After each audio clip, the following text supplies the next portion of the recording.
each and every single time you visit. The nature's beauty and splendor is visible in extremity in the places surrounded by it.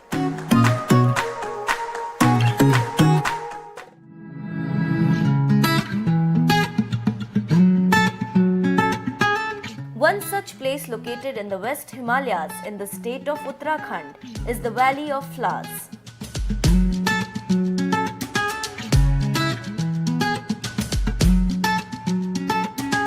Valley of Flowers is a national park famous for its charming meadows adorned with colorful flowers that make the place a dreamland. The diverse range of flora beholds a picturesque beauty that is truly a treat to the eyes. The Valley of Flowers is also home to the rare and endangered animals including the snow leopard, brown bear, red fox and others. You can spot the animals and also some beautiful birds and butterflies too if you are lucky. Explore and capture the magical place in all its divine beauty. You'll find horde of people trekking in this place. The number of flowers you see in the valley are based on the season you go because each week could be different. You will find maximum number of flowers in the months of July and August as this is the time when all the flowers are in full bloom. According to the beliefs, this is the place from where Hanuman had collected the Sanjeevani booty for curing Lord Ram's brother Lakshman. This place has floral fields, running streams, and beautiful backdrop of the snow-capped mountains. Sitting at an altitude of 3,658 meters above sea level, Bhuyundar Valley is the home to this heavenly abode.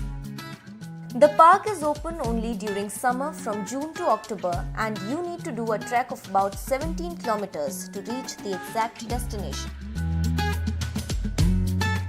After being declared a national park in the year 1982, this scenic place became a World Heritage Site as well.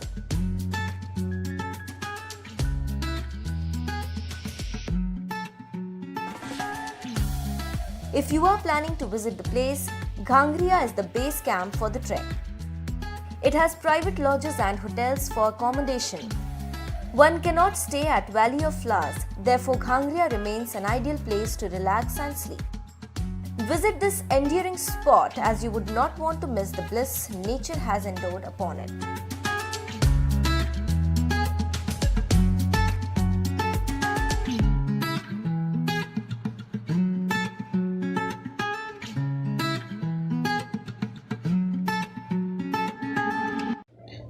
जय Hind. Chapter 11 The Valley of Flowers, Class 4th. It is Part 1. And in the hills of Uttaranchal, now the name has been changed, it is Uttarakhand. There is a place where there are flowers everywhere. Thus this place is called Valley of Flowers. बच्चों ये map of India है और इसमें एक उत्तराखंड, यहाँ पर आपको the valley of flowers देखने को मिल सकती है. बहुत ही सुंदर, आपने देखा अभी क्या लाजवाब नेचर ने इसको बनाया है.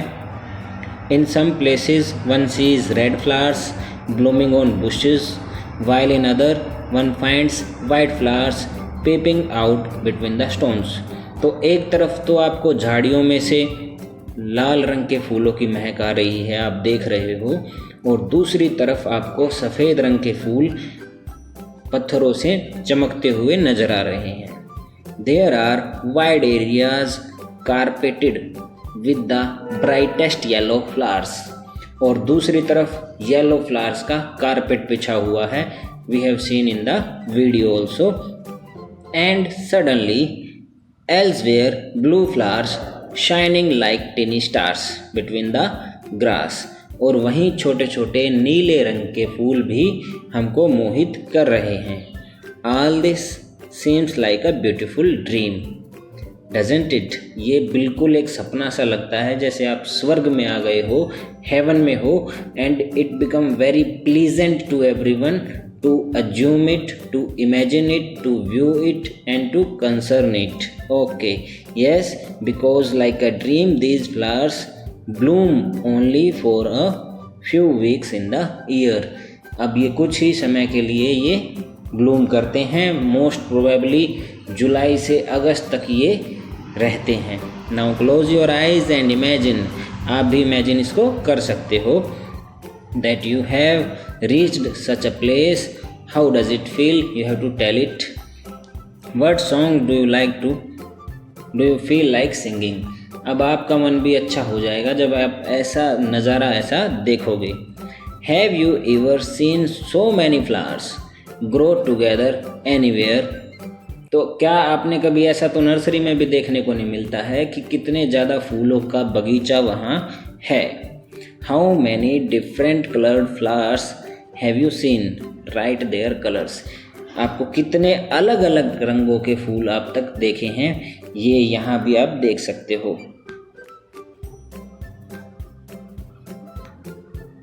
वंडरफुल, शानदार, अद्भुत नज़ारा है प्रकृति का जिसने भी इन फूलों को बनाया है।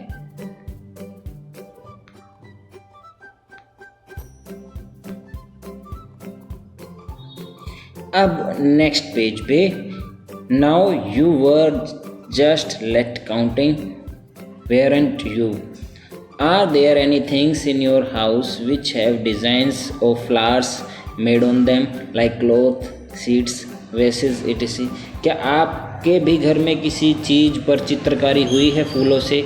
तो हुई है, तो यहाँ पर एक फ्लोरल डिज़ाइन दिख रहा है, फ्लोरल डिज़ाइन, आपको इसके बारे में अभी पढ़ते हैं।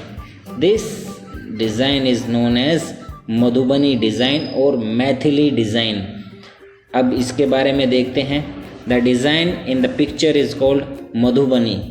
It is a very old form of folk art. Folk art होता है जो पहले ज़माने में ट्रेडिशनल से चली आ रही है वह कला। अब मधुबनी भी बहुत पहले से ही है, इसकी हिस्ट्री बहुत पुरानी है। Do you know why it is called Madhubani? There is a district in Bihar called Madhubani.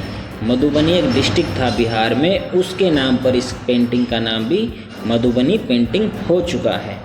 Here during festivals and happy occasions, the walls of the houses and their courtyards are painted with such paintings.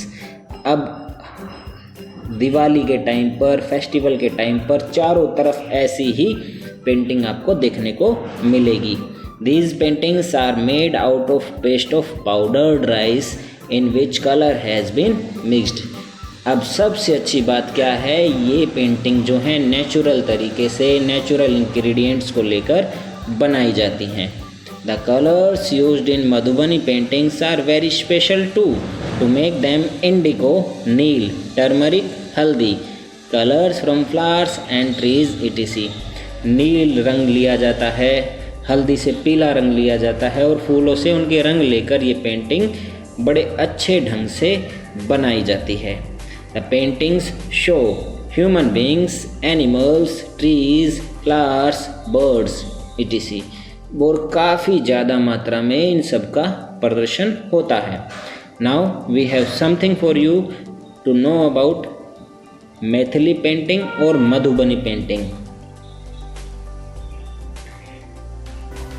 तो आज हम आपको Madhubani painting की 5 खास बातें बताएंगे। उत्पत्ति। माना जाता है कि सबसे पहले राजा जनक ने राम सीता के विवाह के दौरान महिला कलाकारों से ऐसी कलाकृतियां बनवाई थी। सीता विवाह के समय महिलाओं ने पूरे शहर में मिथिला पेंटिंग बनाई थी। असली रूप में तो ये कला गांवों की मिट्टी से लीपी गई झोपड़ियों में ही देखने को मिलती है, लेकिन समय के साथ इसे कपड़े, पेपर और कैनवास पर भी बनाया जाने लगा। पारंपरिक रूप से इसे महिलाएं ही बनाया करती थी, लेकिन बढ़ती मांग को देखते हुए पुरुष भी अब इस कला से जुड़ चुके हैं। चित्रों में प्रकृति और पौराणिक गाथाएं। मधुबनी पेंटिंग में मूल रूप से कमल के फूल, बांस, चिड़िया, सांप आदि कलाकृतियां पाई जाती हैं। इन छवियों को जन्म के, प्रजनन और प्रसार के प्रतिनिधित्व के रूप में दर्शाया गया है। मधुबनी पेंटिंग में आमतौर पर देवी देवताएं जैसे माँ दुर्गा, काली, सीताराम, राधा कृष्ण, शिव पार्वती, गौरी गणेश और विष्णु के 10 अवतार के अलावा कई और धार्मिक विषय दर्शाए जाते हैं। पूरी तरह से प्राकृतिक। मिथिला पेंटिंग में पारंपरिक रूप से चटक रंग, जैसे लाल, हरा, नीला और काला रंग इस्तेमाल किया जाता है, लेकिन हल्के रंग जैसे पीला, गुलाबी और नींबू रंग से भी चित्रों में निखार लाया जाता है। इन रंगों को बनाने के लिए हल्दी, केले के पत्ते और पीपल की छाल का इस्तेमाल किया जाता है। रंग की पकड़ मजबूत बने, इसके लिए बबूल का गोंद रंगों में मिलाया जाता है। हाथ से बनी चीजों से करते हैं बारीक काम। बारीक रेखाओं वाले चित्र बनाने के लिए माचिस की तीली और बांस की कलम को प्रयोग में लाया जाता है और कागज भी हाथ से ही बनाए जाते हैं। सूती कपड़े से गोबर के घोल को कागज पर लगाया जाता है और धूप में सुखाने के लिए रख दिया जाता है। ये घोल मजबूत हो, इसके लिए इसमें बबूल का गोंद डाला जाता है। कला से जीविका। मधुबनी पेंटिंग मिथिला क्षेत्र जैसे बिहार के दरभंगा, पूर्णिया, सहरसा, मुजफ्फरपुर, मधुबनी के अलावा नेपाल के कुछ क्षेत्रों की भी प्रमुख चित्रकला है, लेकिन अब इसने औद्योगिक रूप ले लिया है और बिहारी नहीं, देश के कई जगहों पर इसे बनाया जाने लगा है। ब्यूरो रिपोर्ट, बिहार तक।